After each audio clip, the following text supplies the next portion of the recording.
Papo Cabeça.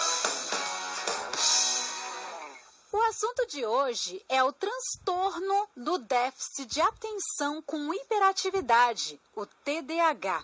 Apesar de muito se falar sobre o tema, alguns equívocos ainda são cometidos e muitos mitos persistem. Por isso, hoje, nós vamos conversar com o neuropediatra do Instituto Neurosaber, Clay Brites, sobre os principais pontos deste transtorno. E ele já está na linha. Oi, Clay, boa tarde. Seja bem-vinda aqui ao nosso programa. Tudo bem?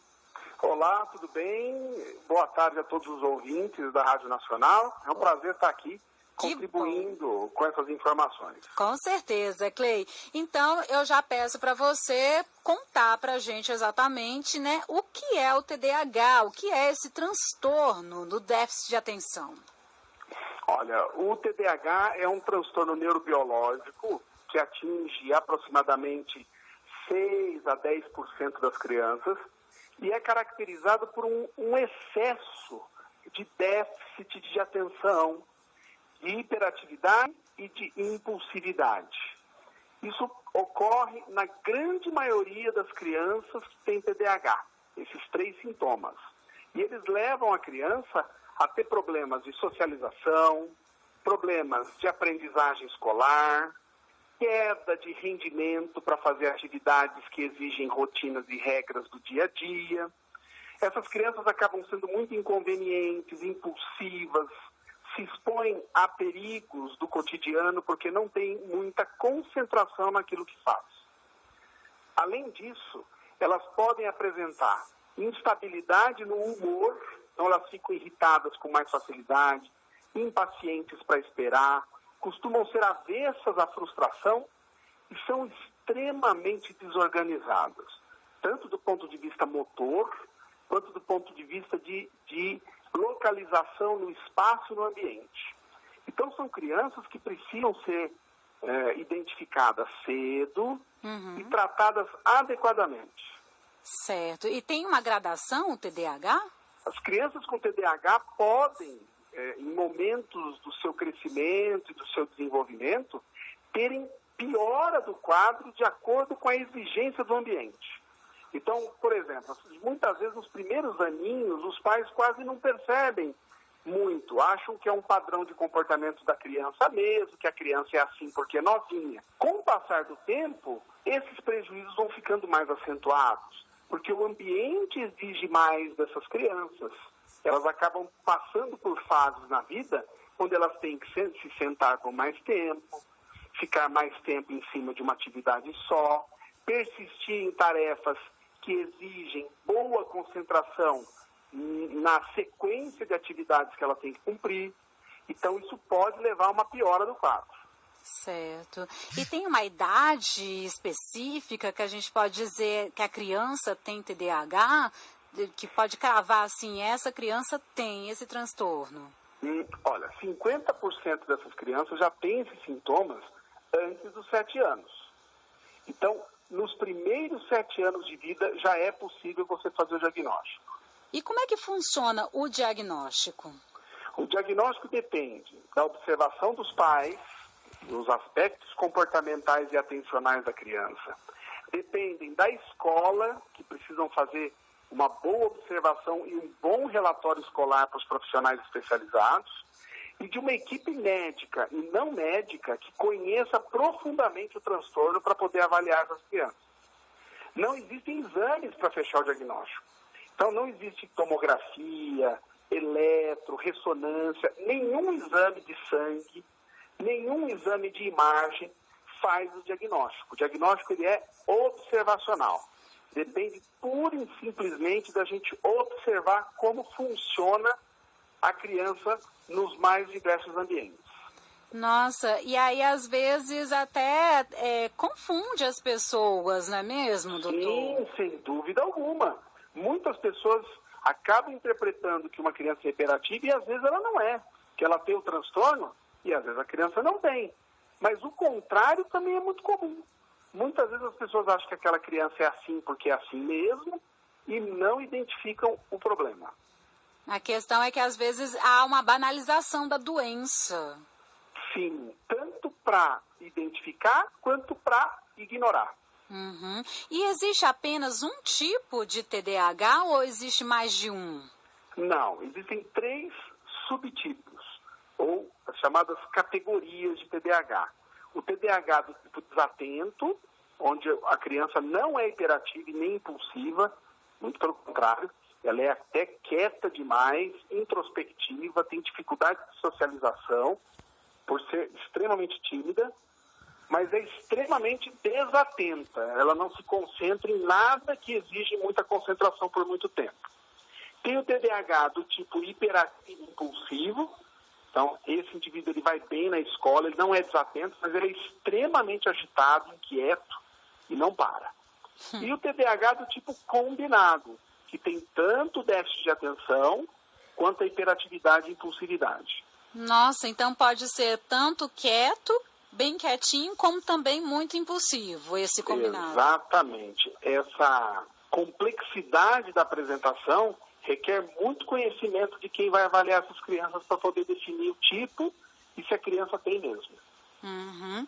E então é possível que exista uma criança quieta, que não dá trabalho na escola e nem em casa, que tenha o TDAH. Que tem o transtorno.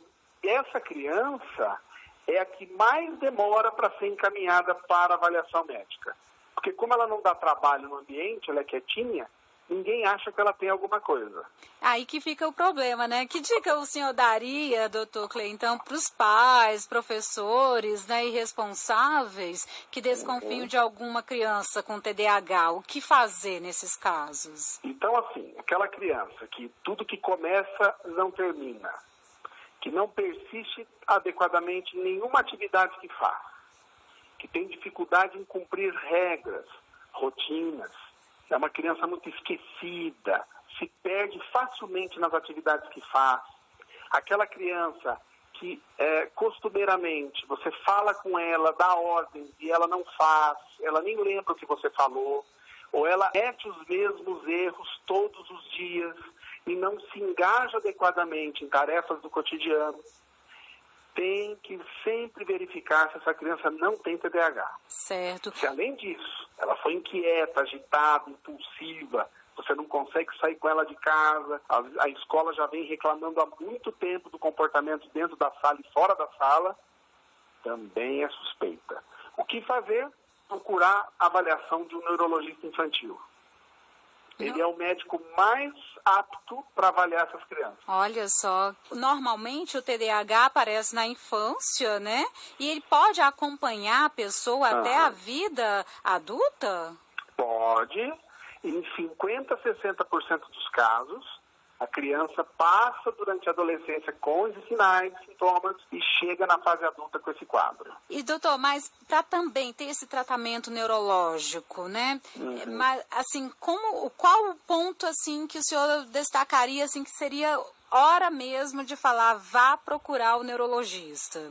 Então, essa criança precisa, a partir do momento que ela começa a ter prejuízos no relacionamento social e prejuízos no rendimento escolar, já deve ser procurado apoio médico ou de equipes que conduzem essas crianças. Essa que é a parte mais difícil, né? Ter essas pessoas que sejam muito capazes e de reconhecer o TDAH, né? Saber diferenciar os tipos. O conhecimento é essencial. Os profissionais hoje que lidam com comportamento, com aprendizagem, com desenvolvimento infantis, precisam melhorar o seu conhecimento em relação ao TDAH. Existe algum mito sobre o TDAH que o senhor gostaria aqui de comentar com a gente? O mito mais comum é de que essas crianças são agitadas e inquietas por culpa dos pais, porque os pais não dão limites e não dão regras.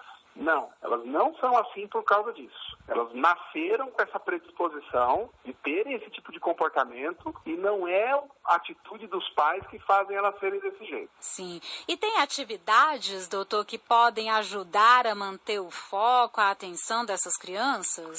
Sim, atividades onde elas se envolvam com um tipo de brinquedos que sejam pedagógicos e brinquedos que fazem com que ela comece uma atividade e termine. Brinquedos de montar, brinquedos brinquedos onde exige dela um raciocínio mais longo para poder concluir a atividade, atividades que exigem uma atenção concentrada para ela terminar de forma adequada, atividades sociais onde ela tem que repartir e cumprir uma atividade junto com outra criança que seja mais calma, seja menos agitada e inquieta, para que ela possa fazer essa atividade mais longa e ir treinando o cérebro dela a alongar um pouco mais a sua concentração. Mas o tratamento do TDAH requer o uso de medicações para melhorar a concentração dessa criança, psicoterapia comportamental para ela aprender a lidar com atividades longas e que exigem maior engajamento, apoio psicopedagógico para aquelas crianças que têm atrasos nos processos de aprendizagem e suporte escolar. E assim, o senhor falou de medicação, né? Então, assim,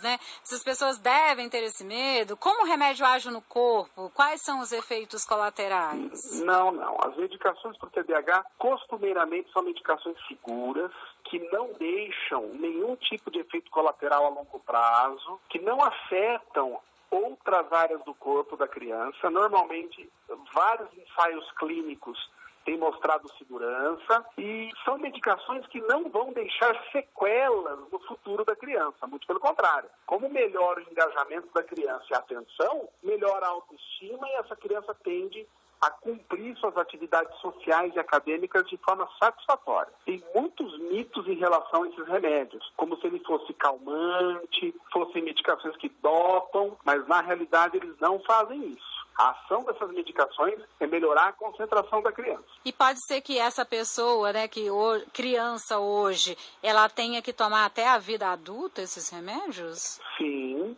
50% deles vão tomar o remédio até a fase adulta. Por isso que os pais devem ser conscientizados de que é um tratamento de longo prazo. Nossa, que interessante. Doutor, você pode deixar então uma mensagem aqui para nós, né, de como as pessoas então realmente devem encarar, né, ter consciência desse transtorno, né, e não julgar as pessoas. Qual a mensagem que você pode deixar para a gente? A mensagem que eu deixo é: nunca julguem ninguém. Sempre avaliem a situação que está acontecendo com aquela família, com aquela criança, de uma forma tranquila, de uma forma compreensiva, para que essa criança seja mesmo encaminhada para um atendimento especializado. É lá no atendimento especializado que vai se definir se essa criança tem mesmo algum problema ou não. E, sendo assim, a atenção que vai ser dada a essa criança é a atenção correta, dentro daquilo que a ciência e as evidências científicas têm mostrado. Com isso, a gente acaba tendo um olhar compreensivo e não um olhar de preconceito, de discriminação ou de julgamento. Com certeza, que essas crianças possam crescer, né, doutor, num ambiente que traga paz para elas, não é mesmo? Sem dúvida alguma. Essa é a intenção principal. Com certeza. Obrigada, então, doutor. Valeu pela participação.